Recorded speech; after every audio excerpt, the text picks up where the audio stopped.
something was announced at the Microsoft press conference that did sort of impress me. Rare is really... I'm not even a huge fan of Rare, but... We know your hatred of Rare. Yeah, that's well known, That's especially if you've watched the Nintendo marathons. Rare made some garbage back in the day.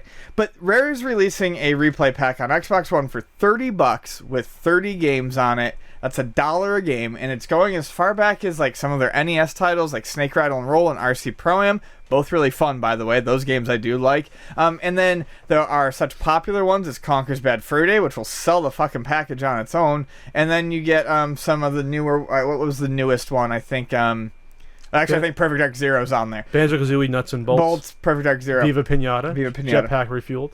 So that's really great because I loved during the PS2 and Xbox and GameCube era that you got all these Namco museums. Or and Midway. And Taito and Yeah. Midway and all these companies put out... SNK, Arcade Classics.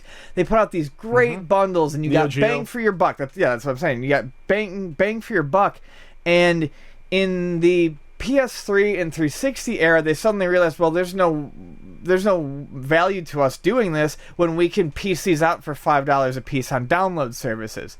Now, Namco did do a pretty cool one for the 360, but its print run was almost invisible. So this is nice to see a company, love them or hate them, go back to being like, tell you what, we're just going to give you all these damn games, and for $30. This is a really cool idea.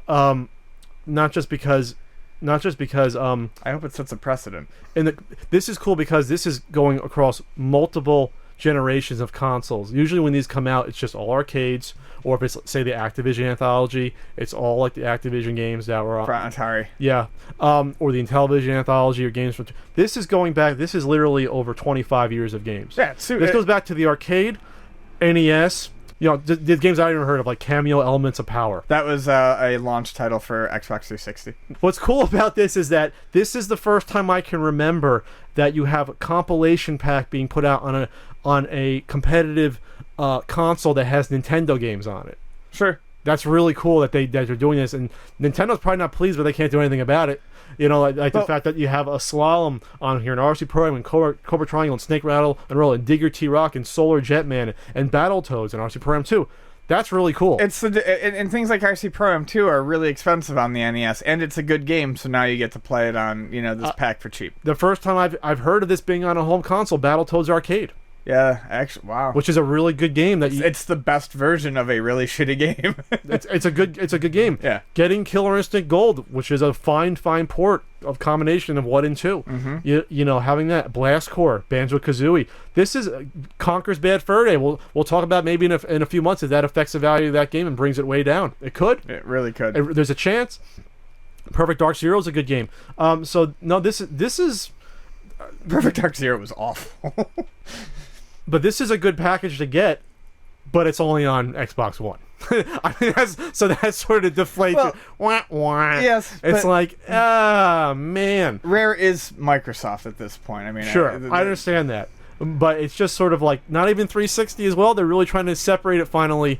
A year and a half in to try to get people not to buy 360 anymore. But it's such a good deal that even with my disdain for probably 50% of the titles, I would buy this if I had an Xbox One. And like I said, I really hope other companies go back to doing these combo packs and realizing that people aren't going to pay $5 for a one-shot of Galaga anymore. I mean, go back to the compilations. Yeah. So yeah, check back with this, and we'll just say September. Then again, no one owns an Xbox One enough to really affect the price of a Conker's Bad Fur Day. But that's the big one on here. That and RC Pro-Am 2 that you could see a drop in value on the used price of it. You're an even bigger Xbox One hater than I am, and I just watch them gather dust in my store all day long. Hey, all I know is that I don't know anyone that owns one. No. I just don't.